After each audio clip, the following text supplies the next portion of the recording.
Assalamualaikum warahmatullahi wabarakatuh. Perkenalkan, nama saya Galang Hermia Putra dari Prodi Teknik Informatika dengan nomor NPM 207064516118. Pada video kali ini, saya akan mempresentasikan tugas kuliah 2 Matematika Diskrit dengan dosen pengajar Ibu Ira Diana Solihati SSI MMSI. Mari kita langsung ke tugas kuliah 2-nya. Pada tugas kuliah 2 ini diberikan dua pilihan, yaitu pilihan pertama dan juga pilihan kedua. Dan pada video ini, saya memilih pilihan satu, yaitu untuk mengerjakan satu buah soal pewarnaan graf dan satu buah soal graf isomorfik. Yang mana NPM saya genap, berarti saya memilih nomor genap.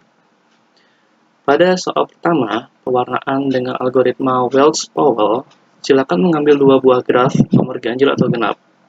Karena saya genap, berarti saya mengambil nomor 2 dan juga nomor 4. Lalu untuk graf isomorfiknya, karena saya genap, berarti saya mengambil nomor 2. Langsung ke soal nomor pertama. Karena soal nomor pertama itu ada dua soal, maka saya pisah. Oke, untuk soal yang pertama, kita di sini terdapat ada graf dengan 6 simpul atau vertex, yang mana saya membuat tabel di sini yang berisikan simpul, derajat, dan warna. Untuk tabel simpul di sini ada 6, ada V1, V2, 3, 4, 5, 6, lalu ada derajat dan juga warna. Oke, lalu untuk menentukan derajat ini, kita, sebelumnya derajat itu adalah sisi yang bersisian pada suatu simpul. Misalkan seperti V1. V1 ini sisinya itu bersisian dengan simpul V2, V6, dan juga V3. Yang mana berarti derajat dari simpul V1 ini ada 3. Maka di sini kita tulis 3 derajatnya. Lalu untuk V2 ini sama seperti tadi. Yang mana derajat itu adalah sisi yang bersisian dengan suatu simpul, yang mana simpul 2 ini bersisian dengan simpul V1, V4, dan juga V5. Berarti ada 3. Lalu begitupun juga dengan V3, V4, V5, dan V6. Semua simpul tersebut memiliki derajat 3. Yang mana kebetulan untuk menentukan warna itu kita mengambil jumlah derajat yang paling besar. Tetapi karena di sini derajatnya sama rata, yaitu 3, maka kita bisa memilih titik awalnya dari mana saja. Dan pada soal ini, saya memilih titik awal ada di V1. V1 di sini saya beri warna merah. Lalu, kenapa di sini V2-nya berwarna hijau, sedangkan di sini V4-nya berwarna merah? Kembali. Penjelasannya, untuk warna ini, warna itu hanya dapat sama jika dia itu tidak bersisian. Seperti derajat tadi, jika derajat itu adalah sisi yang bersisian dengan simpul, maka V1 bersisian dengan V2, V6, dan V3. Berarti jika simpul V1 berwarna merah, simpul V2, V6, dan juga V3 ini tidak boleh berwarna merah, karena dia bersisian. Maka selain sisi tersebut, boleh berwarna merah kembali, seperti simpul V4 dan juga V5, yang mana simpul V4 dan V5 ini tidak bersisian dengan simpul V1. Maka dapat dituliskan V1 berwarna merah, V2 berwarna hijau, V3 berwarna hijau, V4 berwarna merah, V5 berwarna merah, dan V6 berwarna hijau. Yang mana kita dapat menuliskan bilangan kromatiknya. Bilangan kromatik sebelum itu, bilangan kromatik itu merupakan jumlah warna minimum yang digunakan untuk mewarnai suatu graf. Yang mana jumlah warna minimum yang digunakan pada graf ini hanya ada 2, yaitu merah dan juga hijau. Lalu jika semisal ditanyakan jumlah dari derajat suatu graf, kalian bisa menggunakan rumus ini. Sigma dV sama dengan 2 dikali H. Yang mana H-nya itu adalah edge itu bisa didapatkan dari sini ya. Misalkan kayak dari simpul V1 ke V2 itu disebutnya edge. Berarti ini edge-nya 1, ini 2, 3, 4, 5, 6, 7, 8, 9. Berarti edge-nya ada 9. 2 dikali 9 sama dengan 18. Berarti jumlah dari derajat graf ini itu ada 18. Seperti itu. Lanjut ke soal nomor 1 bagian 2. Sama, untuk graf ini, cara pengerjaannya sama seperti graf tadi. Pertama, kita membuat tabel yang berisikan simpul, derajat, dan warna.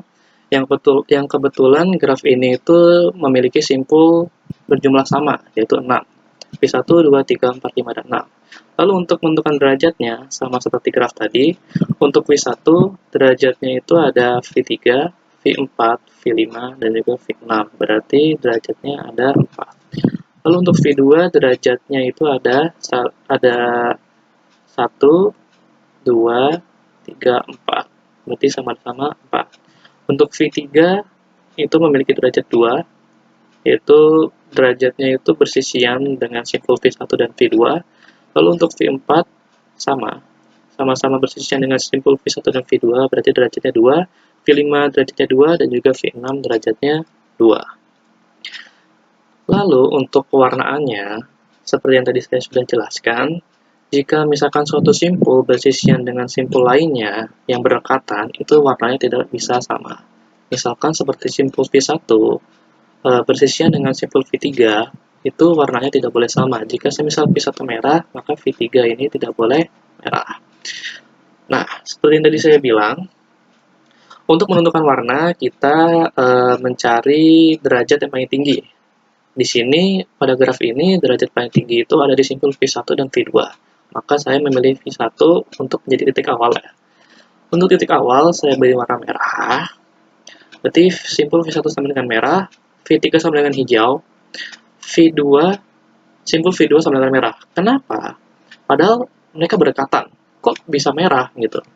Jadi, kenapa bisa seperti itu? Karena V1 dan V2 itu tidak bersisian simpulnya, karena tidak ada garis penghubung atau bisa dibilang tidak ada sisinya gitu, maka boleh berwarna sama.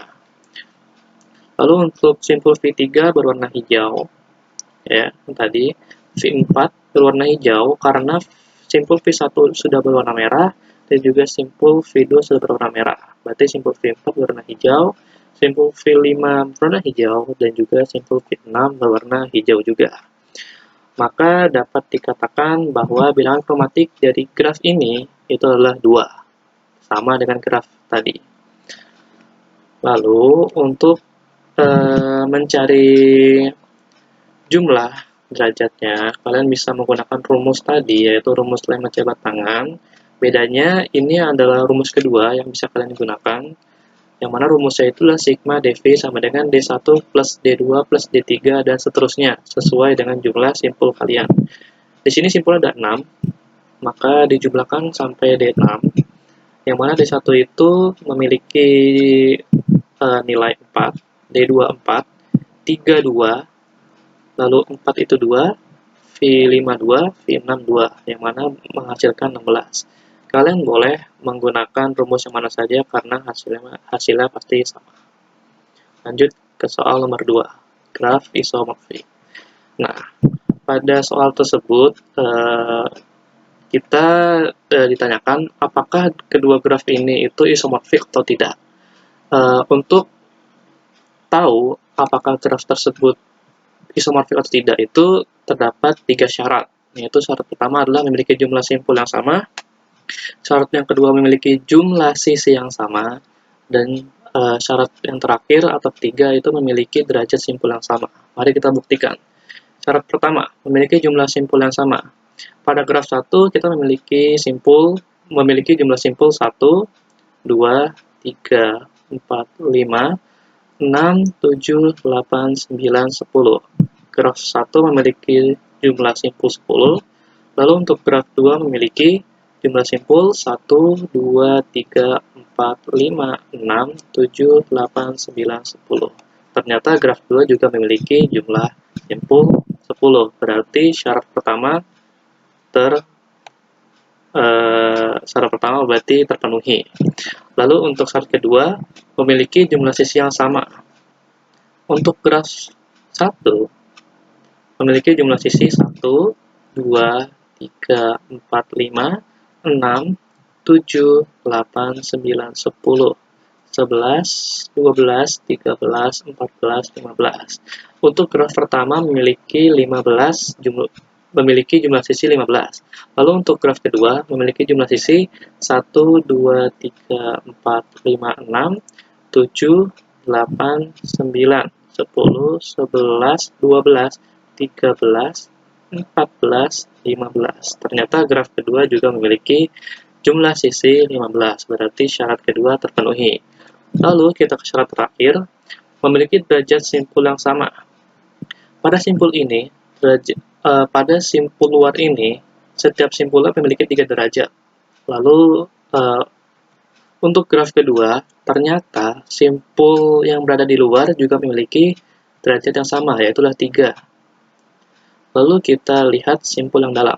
Simpul yang dalam memiliki jumlah derajat 2 pada graf 1, dan pada graf 2, ternyata jumlah simpulnya juga sama. Jumlah derajat simpulnya juga sama, yaitu ada 2. 1, 2. Berarti syarat ketiga juga terpenuhi. Maka dapat dikatakan bahwa graf tersebut atau graf 2 ini itu adalah graf isomorfik. Seperti itu. Lalu untuk referensinya saya mendapatkan dari Bu Iradiana Solihati SSI MMSI yang telah memberikan banyak PowerPoint-nya. Lalu untuk videonya saya mendapatkan dari referensinya dari Mbak Dena Ananda, Bu Himatul Mursyidah, dan juga Mas Novianto Sidik Pradana. Nah, jadi video saya hanya sampai situ saja. Sebelumnya saya memohon maaf apabila terdapat kesalahan dari kata-kata saya dan juga apabila terdapat jawaban yang salah dari jawaban yang telah saya sampaikan tadi. Saya minta maaf sebesar-besarnya. Mungkin hanya segitu saja. Sekian dan terima kasih.